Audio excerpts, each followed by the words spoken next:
akong ibibigay sa anak ko kasi para hindi siya malunod itong salbabida na mermaid. Ayan, kasi yung anak ko kasi pupuntahan ko sa ilog kasi naliligo doon sa sila sabi ng mga kaibigan niya. Kaya ibibigay ko na to sa anak ko na si Poching para hindi siya malunod. Pupuntahan ko na doon sa ano kasi may usap-usapan na may aswang daw. Ay, aswang ba yun? O maligno. Oo nga, may maligno daw sabi pero hindi ako maniniwala kasi sa unang panahon lang yun. Kaya ngayon, meron ako pang protect sa anak ko. Itong ano, salbabida na mermaid! Wow, ganda-ganda talaga! Kaya ibibigay ko na sa anak ko. Uy, ayun pala yung anak ko. Ayan. Wow, ganda-ganda pala na ilog dito. Ang ganda-ganda talaga. Wala naman siguro ano dito, chukoy o kahit anong maligno. Ayan, tawag ko yung anak ko. Anak Poching!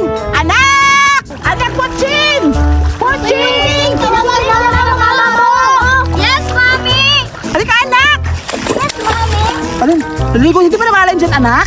Hindi. Ayan, oh, meron akong binili sa'yo na. Wow! Ayan, sige, ano mo? Ang ganda! Yan yung salbabida na mermaid. Baka yan sa'yo, anak, kaya para hindi ka malunod,